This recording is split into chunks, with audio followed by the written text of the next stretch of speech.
E aí, galera do Universo Educação, preparados para uma viagem no tempo?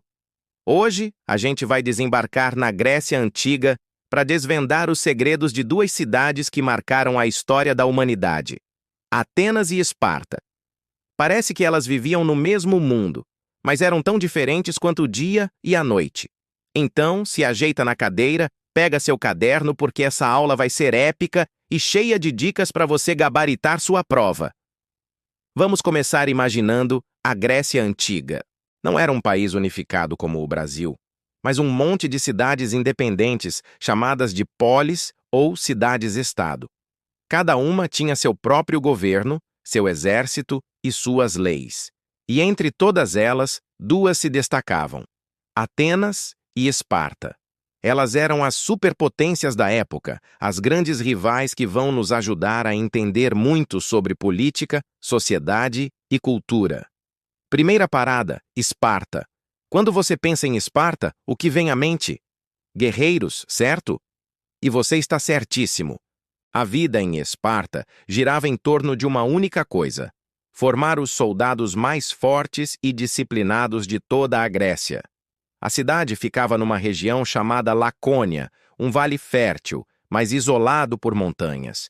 Esse isolamento ajudou a criar uma cultura única e bem fechada. A sociedade espartana era uma pirâmide bem rígida. No topo estavam os esparciatas, os cidadãos de verdade. Eram eles que mandavam em tudo, possuíam as terras e, claro, eram os únicos que podiam ser soldados. Era um grupo pequeno, mas que controlava tudo com mão de ferro. Para ser um esparciata, você tinha que ser descendente dos fundadores da cidade, os dórios. Abaixo deles vinham os periecos. Eles eram livres, podiam ter negócios, praticar o comércio e o artesanato, mas não tinham direitos políticos.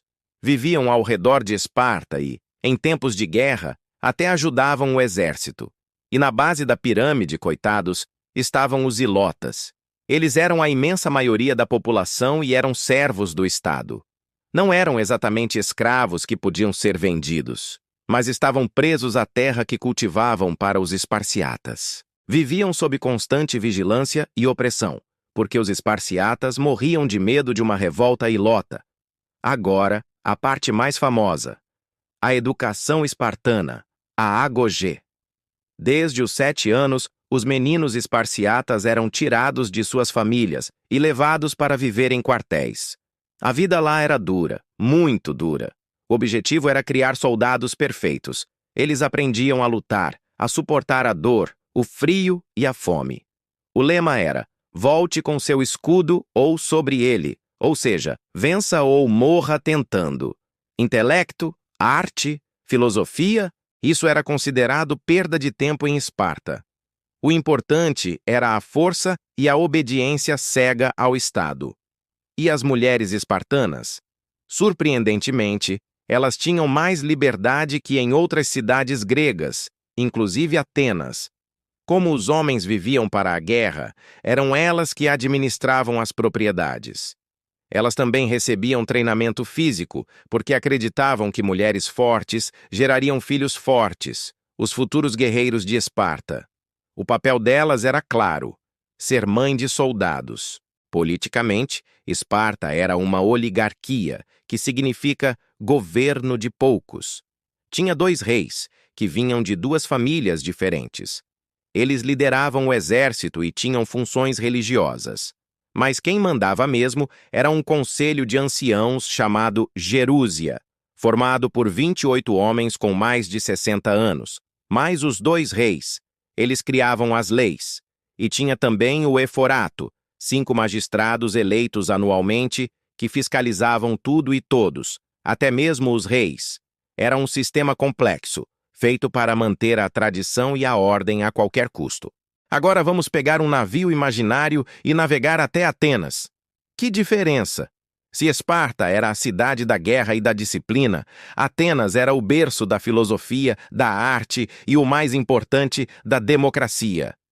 Localizada na região da Ática, perto do mar, Atenas era uma cidade aberta, que vivia do comércio e do contato com outros povos. A sociedade ateniense também tinha suas divisões. No topo estavam os cidadãos, os eupátridas, que eram os homens, maiores de 18 anos, filhos de pai e mãe atenienses. Somente eles podiam participar da política. E aqui já vemos uma grande diferença. Em seu auge, o número de cidadãos em Atenas era muito maior que em Esparta.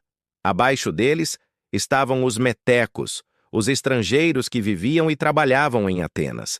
Eles eram livres, pagavam impostos, podiam ser muito ricos com o comércio, mas não tinham direitos políticos. Não podiam possuir terras nem participar das decisões da cidade. E na base, assim como em muitas sociedades antigas, estavam os escravos. Em Atenas, a escravidão era muito comum, e os escravos eram considerados propriedade, trabalhando em tudo, desde as minas de prata até os serviços domésticos. A grande joia de Atenas foi a sua invenção política, a democracia. Mas calma, não era como a nossa hoje. Era uma democracia direta, onde os próprios cidadãos iam a uma assembleia, a eclésia, para votar as leis, decidir sobre a guerra e a paz, e eleger os magistrados. Imagine uma colina chamada Penix, lotada de cidadãos debatendo apaixonadamente os rumos da cidade. Era lá que a mágica acontecia. Essa democracia não surgiu do dia para a noite. Foi um processo longo, com reformas importantes, feitas por legisladores como Solon e Clístenes. Clístenes, em especial, é considerado o pai da democracia ateniense. Ele quebrou o poder das famílias aristocráticas e reorganizou os cidadãos em novos grupos, garantindo uma participação mais igualitária na política. E a educação em Atenas? Totalmente diferente de Esparta. O objetivo era formar um cidadão completo, bom de corpo e de mente.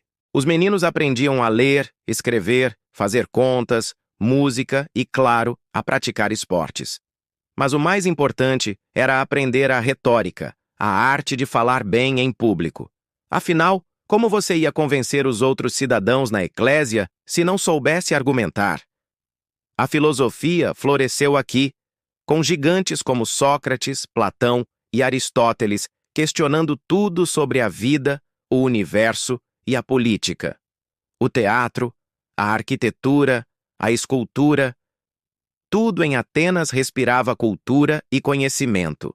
As mulheres atenienses, por outro lado, viviam uma realidade bem diferente das espartanas. Elas não tinham direitos políticos e sua vida era restrita ao lar. O papel delas era cuidar da casa, dos filhos e do marido. Elas não recebiam a mesma educação que os meninos e raramente eram vistas em público. Uma ironia, né? A cidade que inventou a democracia mantinha metade da sua população adulta fora dela. Então vamos resumir as diferenças para fixar bem? Esparta: oligarquia, militarismo, sociedade rígida, focada na guerra e no coletivo.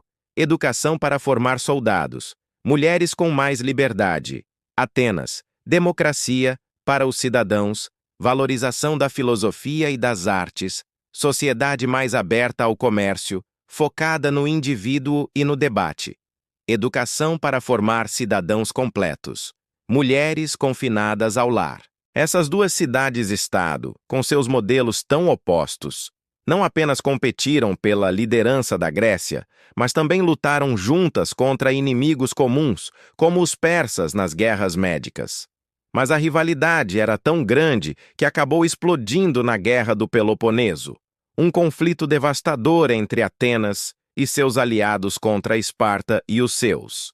Esparta venceu, mas a guerra enfraqueceu tanto as cidades gregas que abriu caminho para que um novo poder, vindo do norte, a Macedônia, dominasse toda a Grécia. Entender Atenas e Esparta é fundamental. É entender as raízes de muitos dos nossos conceitos de hoje. A palavra democracia vem de Atenas. A ideia de um Estado forte e militarizado lembra Esparta. Seus legados estão por toda parte, nos mostrando como diferentes formas de organizar a sociedade podem levar a resultados completamente distintos. E aí, curtiu essa viagem? Deu para entender as diferenças e a importância dessas duas cidades incríveis? Espero que esse vídeo tenha te ajudado a clarear as ideias para os estudos. Se você gostou, não se esqueça de deixar aquele like caprichado para fortalecer o nosso trabalho. E claro, se ainda não faz parte do nosso universo, inscreva-se no canal e ative o sininho para não perder nenhum conteúdo.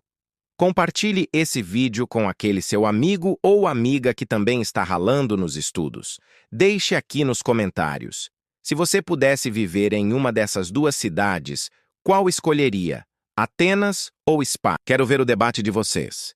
Um grande abraço e até a próxima. Universo Educação. Expandindo o conhecimento. Um vídeo de cada vez.